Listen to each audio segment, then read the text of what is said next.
Muy buenas tardes. Nosotros somos un pequeño grupo de sexto perito contador de Colegio Montessori y estamos aquí entrevistando al licenciado Juan Pablo Espino por el Día Internacional del Libro, que le haremos unas preguntas para que nos cuente un poco sobre sus obras. Sabemos que el Día Internacional del Libro se celebra cada 23 de abril en conmemoración a la muerte de William Shakespeare, Miguel Cervantes Saavedra y el Inca Garcilaso de la Vega, que murieron en el mismo año, que es 1616. Juan Pablo, mucho gusto. Eh, Gracias. Nosotros queríamos saber que si usted tuvo algún motivo para escribir su primera obra. Bueno, en primer lugar quiero agradecerles a ustedes la visita a mi casa. Eh, Me alegra que el Colegio Montessori continúe con este tipo de actividades. Yo he sido objeto de reconocimiento en varias ocasiones por el Colegio Montessori. Un abrazo para Celine Milita, que es la propietaria, y para el personal docente y pues para el alumnado en general. Decía felicitarles porque es un establecimiento que se ha caracterizado por eso, por conmemorar acontecimientos sumamente importantes y relevantes, no solo de la vida nacional, sino que también de otros eventos que tienen una connotación mundial. Por ejemplo, el Día Internacional del Libro es el 23 de abril, como usted mismo acaba de decir. Y no solo es para conmemorar la muerte de Garcilaso de la Vega, de William Shakespeare, tampoco de Miguel Cervantes Saavedra, sino que para fomentar la lectura, proteger los derechos de autor y sobre todo pues para que el mundo conozca que hay escritores, que hay obras que deben ser leídas. En Guatemala tenemos un pequeñito problema, por no decirle un pequeño gigante. El 1% nada más del guatemalteco lee. De la población guatemalteca es el 1% de los guatemaltecos que leen. Vamos a otros países y vemos que en el metro la gente va leyendo. Están esperando que los atiendan en una oficina pública, ahí la gente está leyendo. Están haciendo una antesala en una clínica médica, ahí está la gente leyendo. Nosotros aquí en Guatemala no estamos leyendo y eso ha venido en decadencia desde hace muchísimos años y somos uno de los países centroamericanos que menos lee. Con mucha pena, pero es una gran verdad. Cuando Montessori y Ediver promueve ese tipo de actividades, pues a mí me alegra mucho porque le da la oportunidad a sus alumnos de investigar, de interesarse un poquito más en los que tenemos pues el hábito de escribir y sobre todo pues porque es una buena práctica que le deja conocimiento tanto al alumno como al colegio. Y el Montessori para mí ha sido uno de los colegios de mayor prestigio en Esquipulas. Yo quiero mucho a señorita, quiero a los alumnos y quiero el establecimiento por muchas razones. Para responder la pregunta suya, ¿qué me motivó a escribir mi primera obra? Mire, yo todo el tiempo estoy escribiendo. Desde que tengo 13 años yo escribo. Lo que yo más he cultivado a lo largo de los años ha sido la poesía. Yo soy un poeta, eso es lo que la gente dice. Juan Pablo es un poeta, escribe poesía, escribe poemas. Y eso es reconocido a nivel departamental, a nivel nacional, como uno de los poetas contemporáneos, ¿verdad? Y para conocimiento de ustedes, yo nunca he escrito un libro de poesías, nunca he publicado un libro de poesías. Recién me acaban de entrevistar en Chiquimula en Letras, que es un programa muy famoso en Guatemala. Y se hacían la pregunta, bueno, vos sos un poeta y nunca has escrito un libro de poesía. Yo no he escrito otro tipo de libros, he escrito cuentos, novelas, así por el estilo. Pero hablar propiamente de que he escrito un libro de poesía, nunca lo he hecho cuando ese ha sido mi fuerte. Ahora, yo le contestaba a los amigos de Chiquimula en Letras, ¿por qué yo no he escrito un libro de poesía? Porque la poesía últimamente ha caído en una etapa de decadencia. Las generaciones actuales, si no leen una novela, no leen un cuento, mucho menos van a leer poesía. Es decir, y por otro lado, porque la poesía últimamente ha estado mal vista. Lo que se cree poesía no es poesía. lo que algunos dicen, yo escribo poesía, no es poesía. Poesía es una cuestión muy delicada. Es decir, hay que tener respeto por el público, por el que lee, y no cualquiera que agarra un lápiz y escribe un par de cosas, eso es poesía. Y eso ha sido un debate que yo he sostenido con varios, no porque yo me considere el mejor poeta del departamento de Chiquimula, eso sería hablar una tontera, pero sí soy una de las personas que cree que cuando se escribe poesía se ha de tener mucho cuidado, porque quienes nos van a leer es gente muy especial y gente con una gran sensibilidad. Entonces, me he dedicado más que todo a la novela y al cuento. He escrito a lo largo de mis años muchos cuentos, muchas novelas. A pesar de que novelas he escrito un montón, que solo he publicado una que se llama Camelia. Pero con este tipo de trabajo yo he logrado bastante reconocimiento nacional. Bueno, pero ¿qué me motiva a escribir? Mire, a mí me motiva a escribir todo lo que existe en la vida, empezando la naturaleza, las personas, para mí son los materiales, es la fuente de inspiración con la que yo trabajo y voy construyendo mis obras. Una novela, por decirle algo, es donde se pone en juego una serie de factores que son importantes. En primer lugar, la idea sobre qué voy a escribir la novela, cuál va a ser la trama de esta novela o el contenido de esta novela, cuál es el punto focal, cuál es el punto central, cuáles o quiénes van a ser los personajes, cuántos van a ser los personajes, qué van a ser los personajes dentro de la novela, de qué tipo de novela estamos hablando, si es una novela romántica o qué sé yo, todo este tipo de cosas. ¿Y dónde están los materiales para construir esa novela? Pues están ahí, en la experiencia de los años vividos, en todas las cosas que a mí me ha tocado ver, oír y sentir. Una mujer bonita, atractiva, una calle con casas antiguas, un carro que pasa, alguien que dice adiós, todo ese tipo de elementos que están ahí, ¿verdad? Son los que yo ocupo para trabajar mis proyectos literarios. Es decir, como el constructor, que para construir un edificio necesita hierro, cemento, cal, arena, piedra, bloques y todo eso. Yo necesito de los elementos que están en mi entorno para poder construir mi novela. Y lo más importante de esto es la imaginación.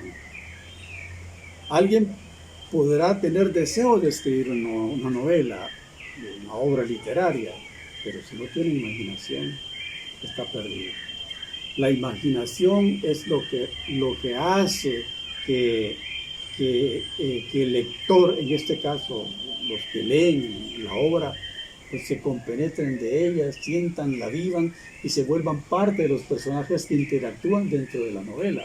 Yo he tenido, gracias a Dios, esa bendición, por decirles así, de que si usted agarra un libro mío, usted se prende y no lo suelta hasta que lo termina, ¿verdad? Esa cualidad, pues, me ha acompañado siempre. Yo me he topado con libros, 3 líneas y aburridos de los tiro. ¿Por qué? En primer lugar, porque no tiene contenido. Utilizan un lenguaje tan rebuscado que hay que andar con el diccionario a la par para saber qué fue lo que dijo, lo que quiso decir, cuando nosotros no estamos para andar buscando el diccionario. Es cierto, es bueno porque uno tiene que cultivar su lenguaje, ¿no? Pero eso de que leamos 2 líneas y a buscar qué es lo que dice ahí, no, eso es aburrido. Entonces yo hablo con un lenguaje, escribo con un lenguaje sencillo, que usted lo entienda, que lo entienda ella, que lo entienda el compañero. Es decir, hablamos como hablamos todos los días, el lenguaje coloquial si usted quiere, aunque también utilizo un lenguaje bastante pulcro y culto en algún tipo de novela que escribo. Por ejemplo, ahorita estoy terminando una novela que usted la lee y dice, bueno, no es lo que me dijo en la entrevista. Es un lenguaje bastante fino, bastante pulido, es decir, pero ¿para quién está? Bueno, está dirigido para todas las personas, pero especialmente para gente con cierta cultura, con cierta conocimiento sobre el idioma. Usted tiene la palabra. Muy interesante lo que nos cuenta, la verdad, sobre sus obras y su motivación e imaginación para escribir un libro. Y pues la siguiente pregunta sería que si usted no tiene algún libro o autor favorito. Mire, para mí el autor favorito se llama Juan Pablo Espino. Ese es el autor favorito, porque es el que convivo a diario, con el que estoy todos los días, el que me dice, mira, eso está bueno, eso está malo, es que me corrige, ese es Juan Pablo Espino. Pero autores que yo admiro, hay bastantes. Pero no le voy a hablar de los autores extranjeros, que hay muchos y muy buenos. Cuando tenemos en Chiquimula a don Elías Valdés Sandoval, un escritor, pero para mí es el patriarca de los escritores chiquimultecos, Elías Valdés. Tenemos al poeta Lord Byron Regalado, un poeta excelso, ¿verdad?, que no tiene que envidiarle a ningún escritor o poeta extranjero. En Guatemala tenemos a Miguel Ángel Asturias, con el señor presidente. Tenemos a Pepe Bates Montúfar. Tenemos un sinnúmero de autores guatemaltecos y nosotros siempre nos vamos por lo extranjero, por lo que no es diario. Es Guatemala, el guatemalteco solo babosadas se escribe, dice, no. No, nosotros no escribimos solo babosadas, escribimos cosas bonitas y agradables que sorprenden incluso a los grandes literatos nacionales e internacionales de lo que escribimos acá en el oriente del país, ¿verdad? Entonces le digo, aquí tenemos, por ejemplo, el profesor Alfonso López. ¿Lo conocen ustedes? El profesor Alfonso, el licenciado Alfonso López, ha trabajado mucho tiempo en Intercable con el programa Encuentro, ¿verdad? Tenemos al poeta Gilbert Salazar, ¿verdad? Pero ¿quién menciona a Gilbert Salazar? ¿Quién menciona a Alfonso López? Aquí hay mucha gente que tiene mucha madera de escritor. El poeta Salazar es un poeta que ha ganado a nivel nacional muchos certámenes literarios, pero como es guatemalteco, como es del oriente, va a ser, es que pulas es usted. Entonces, como que no le damos el valor que se requiere, ¿verdad? Para poder hacer de estos grandes autores, pues, personas conocidas o leídas, más que todo leídas.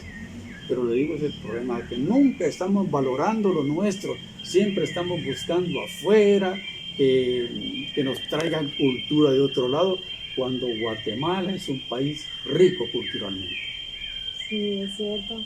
Es verdad todo lo que dice. Tenemos varios autores bien conocidos a nivel nacional y a nivel internacional también. Y bueno, otra pregunta sería de que si hay algún tiempo promedio para escribir un libro. Eso depende. Mire, un libro no tiene que ser, bueno, una obra no tiene que ser ni demasiado corta ni demasiado larga. El cuento se resuelve en dos momentos, ¿no? Luego se termina el cuento, pero una novela es una cuestión todavía muy diferente, porque la novela, el cuento, solo uno o dos personajes. En la novela, por ejemplo, mis novelas tienen hasta 5, 6, 7, hasta 10 personajes, ¿verdad? Y cada personaje tiene su propio carácter, tiene su propia forma de ver las cosas. Y entonces yo tengo que jugar con 5 o 6 personajes al mismo tiempo, y que estos coincidan y que sus diálogos no estén fuera de contexto, o sea, que sigan el hilo conductivo de la novela. Y esto a veces se hace muy largo. Por ejemplo, cuando escribí Camelia, esa tiene 240 páginas, esta tiene Camelia. Es una historia de amor, pude haberla terminado, digamos, con 5 o 6 capítulos, pero se fue alargando porque a la novela hay que ponerle en determinado momento suspenso, ¿qué es lo que va a pasar? ¿Qué sigue? Pero como le dije al principio, si la novela no prende al lector desde el principio, esa novela va a ser un fracaso. Entonces, puedo decirle que, bueno, Camelia se escribió así como no es cosa de todos los días, ¿no? Escribir todos los días, se escribió en 4 meses, Camelia, ¿verdad? Pero la novela que estoy terminando ahorita no me lo va a creer, ya tengo 2 años de estarla trabajando, pero no es porque 2 años vaya a tardar, digamos, la lectura de la novela, no. Va a ser un poquito más grande que esta, ¿sí? Un poquito más grande, pero cada párrafo que escribo tengo que revisarlo una y otra vez y ver si no estoy contradiciéndome en lo que estoy arriba, si no me equivoqué. Y otra cosa con la que tenemos que lidiar nosotros es con la ortografía. Yo no le puedo dar a usted un trabajo donde vayan horrores ortográficos, y sí, de hecho, que cuando uno empieza cometiendo no errores, sino que horrores, ¿verdad? Y yo los cometí en mi primer libro que publiqué. Porque yo pensaba, aparte de que yo era muy malo con la ortografía, pensé que en la imprenta a uno le daban la mano y le ayudaban. No, vaya, usted lleva su trabajo y se lo van a publicar, ¿va? Es como los diseñadores gráficos. Estos no le ayudan a nadie. Si ahí dice cajón con G, así se lo van a poner, ¿verdad? Y no le van a corregir, ¿verdad? Y usted va a publicar cajón con G y todo el mundo se va a reír. Pero no se van a reír del diseñador gráfico, se van a reír de usted. Entonces uno tiene que tener mucho cuidado. Pero tenemos que lidiar también con la ortografía. Y a mí me gusta ser muy estricto con la ortografía, ¿verdad? No le digo que nunca he escrito cajón con G, porque siempre se va, pero le digo que tiene que tener mucho cuidado con lo que está haciendo. Entonces, si le digo, ¿y cuánto me tardé para escribir este libro? Que es el más famoso, el más pequeño, que lo lee usted en 42 minutos si no lo tira, ¿va? 8 días, 9 días me tardé para escribir esto. 9 días, 9 noches más que todo. Y sabe, tiene una historia triste, porque lo escribí mientras mi hijo estaba muriendo, estaba muerto, y mientras estaban rezando los 9 días, yo estaba escribiendo el libro, El sapo que perdiera el cielo, que se ha convertido en un, le digo, entre comillas, un bestseller, ¿no? ¿Por qué? Porque lo han leído medio mundo en Guatemala. Este libro ha recorrido casi todo el país, ¿verdad? Es uno de los libros que me han dado muchísimas satisfacciones. Se han hecho murales, títeres, se ha hecho, ¿qué no han hecho de este libro? Y hay un proyecto de hacer un disco, un cuento de cuentos para que lo oigan los niños ahora con la facilidad de la tecnología. 9 días para hacer un libro, ¿verdad? Ya, qué interesante esto, en serio, que en 9 noches haya terminado ese libro. Qué bien interesante, por cierto. Y Juan Pablo, ¿no nos quiere platicar un poco sobre el libro que está escribiendo actualmente? Mire, fíjese que yo voy a dejar eso por el momento sin contarlo, y le voy a explicar por qué. En primer lugar, porque estoy haciendo un prelanzamiento ahorita, ¿verdad? Acabo de publicar en Facebook que voy a hacer una preventa. ¿Qué significa una preventa? Que mire, yo necesito pagar a la imprenta alrededor de 30,000 quetzales por la impresión del libro, pero no tengo los 30,000. Entonces yo quiero que usted le compre el libro y usted me diga, mire, yo le voy a comprar su libro, entonces yo lo anoto y entonces le voy a dar el costo del libro y usted me va a reservar un libro. Cuando yo le diga, mire, yo necesito que me compre el libro por anticipado, es porque yo necesito llevar el 50% del libro a la imprenta, ¿verdad? Para que me empiecen a trabajar. Entonces, el otro 50% ya lo haré con la otra vez, con la venta directa que debe hacer del libro. Pero una preventa, usted me compra ustedes me compran un libro y yo ya estoy asegurando que tengo el 50% para llevarse a la imprenta para que me lo haga. ¿Por qué? Porque desgraciadamente nosotros no tenemos apoyo de nadie. Nadie nos ayuda. Las editoras en Guatemala, ¿para qué vamos a publicar lo que publican en el oriente del país? Como lo digo, solo vamos a escribir, ¿verdad? Entonces hay un reducido número de escritores en Guatemala que son los únicos que publican, mientras que nosotros no nos ayudan ni el Ministerio de Educación, porque cuando nosotros escribíamos nuestros libros estos, los llevábamos a las escuelas y los compraban los maestros y se los daban a los alumnos y nosotros prácticamente regalábamos los libros y nos ayudábamos con eso para costear, digamos, los gastos de impresión. Pero yo conozco escritores que se endeudaron para publicar un libro. Y todavía están pagando la deuda en la cooperativa y en otros lados y nadie les compra el libro. Entonces ahí está la percha en la casa, las cajas llenas de libros, ¿verdad? Y no se los compran. Entonces dígame usted, ¿con qué ánimo uno va a sacar 30,000 quetzales para publicar un libro si los va a tener ahí pues empolillándose en la casa si nadie se los compra? Es decir, si yo llevo mis libros a una librería cualquiera, ahí se van a podrir los libros porque nadie compra libros, ¿verdad? Nadie compra libros. Entonces, prácticamente lo que hacemos cuando escribimos y sacamos plata de nuestro bolsillo para publicar, lo hacemos porque nos gusta, no porque de esto vayamos a vivir.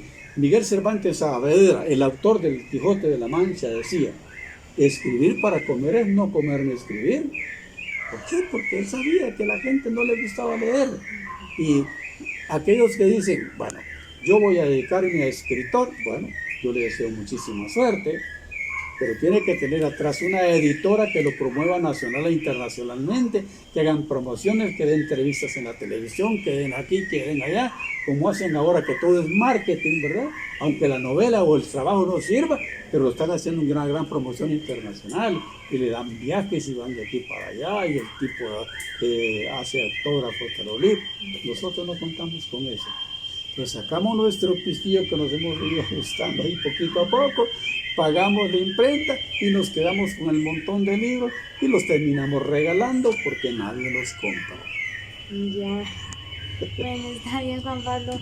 ¿Y esta escritura, la escritura le ha hecho algún cambio en su vida o ha cambiado algo? Mire, sí, fíjese cuando yo he logrado muchísimas cosas con este trabajo de escritor.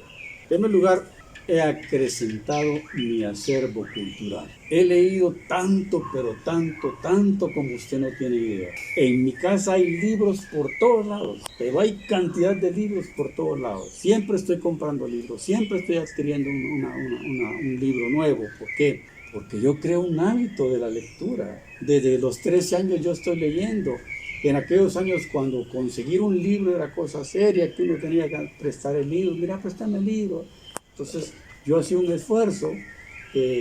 ¿Por qué? Porque necesitaba leer, entonces adquirí el hábito de la lectura. ¿Y en qué me ha ayudado? A tener un vocabulario fluido. Es decir, yo puedo conversar con usted todo el día, toda la tarde, toda la noche si quiere. Yo no me voy a aburrir y puedo hablar de un montón de temas, ¿verdad?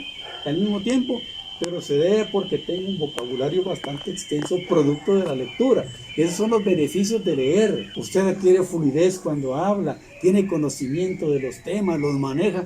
¿Por qué? Porque todo está en los libros. Y eso le digo es lo que en un momento, pues, eso me ha ayudado muchísimo. Sí. Tenemos una última pregunta muy interesante para usted. ¿Qué representa la Biblia para usted, Juan Pablo? La Biblia es, en primer lugar, es el libro más vendido y más difundido a nivel mundial. La Biblia es la palabra de Dios. Ahí está la receta para vivir bien acá y para alcanzar la vida eterna en el otro mundo. Yo leo la Biblia, quizá al tiempo que aprendí a leer, empecé a leer la Biblia. Encontré una Biblia en una galera donde había tuzas para los animales. Ahí estaba botada la Biblia, yo la encontré y empecé a leer. Y me gustó.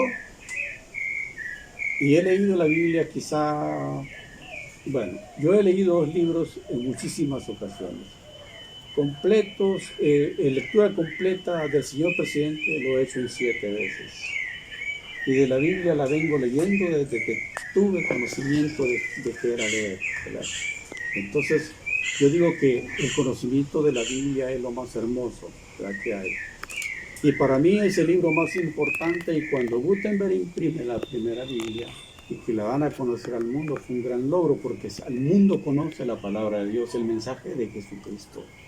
Ahora, yo puedo dormir con la Biblia, puedo cargar la Biblia bajo el brazo, puedo hacer un montón de cosas, ponerla de almohada, pero eso no me va a ayudar en nada. La Biblia es una letra muerta. ¿Qué es lo que estoy diciendo? La Biblia es letra muerta. si usted no pone en práctica lo que dice, ¿verdad?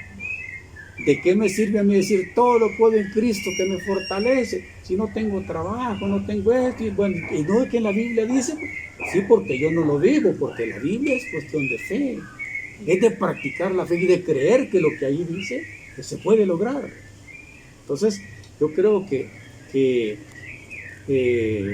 la lectura de la Biblia, ¿sabe cómo la comparo yo? Como un delicioso té que a usted la relaja, la pone en comunión con Dios, se desembaraza de todos los problemas diarios, encuentra una paz que no encuentra en ningún otro lado. Y la Biblia le invita a orar, le invita a tener una comunión directa con Dios. En resumidas cuentas, creo que es el libro más famoso de la historia, lo mejor que se ha escrito. Y yo recomiendo a los jóvenes de hoy, especialmente a los jóvenes, que lean la Biblia. Si no quieren leer a Juan Pablo, no lo lean. No quieren leer a William Shakespeare, no lo lean. No quieren leer, no lean, pero lean la Biblia. Es el libro más recomendado por mí. ¿Ya? Y el autor, Dios. Sí, muchas gracias por esa recomendación, Juan Pablo. Y pues eso sería todo. Muchas gracias por recibirnos aquí en su casa y permitirnos que sepamos más sobre usted y sus obras. Muchas gracias a ustedes, jóvenes. Aprovechen el tiempo. Y quiero decirles a los que nos ven, a los compañeros de ustedes, pónganse vivos, pónganse las pilas. Lean y lean. Aunque sea el periódico, pero lean, ¿verdad? No se queden ahí solo viendo el teléfono. Ahí hay cosas bonitas, pero lo demás es suciedad. Es basura lo que hay en internet. Pero si agarramos la herramienta del teléfono, la internet, de lo que hay ahí como cosa buena, magnífico. Pero el 99.99 está conduciendo a la juventud al mal. Y el 1% nada más es lo bueno que tiene. Aprovechemos ese 1%. Aprovechen cada minuto de la vida. Ustedes son jovencitos. Ustedes tienen toda una vida por delante. Nosotros ya vamos de salida, ¿verdad? Pero queremos dejarles esta recomendación. Aprovechen cada minuto. Correspondan al esfuerzo de sus padres. Ustedes no saben cuánto se preocupa o sea, se sacrifica un padre de familia por tener un hijo estudiando. Y que el niño le resulte chueco, por haragán, porque no se puso las pilas, porque prefirió andar haciendo cosas fuera del orden y que no correspondió digamos, a ese sacrificio del padre, como que es algo triste. Así que esa es mi recomendación. Aprovechen el tiempo y lean. Lean y lean. Muchas gracias, Juan Pablo. Y esta fue la entrevista de nosotros. Muchas gracias, feliz tarde.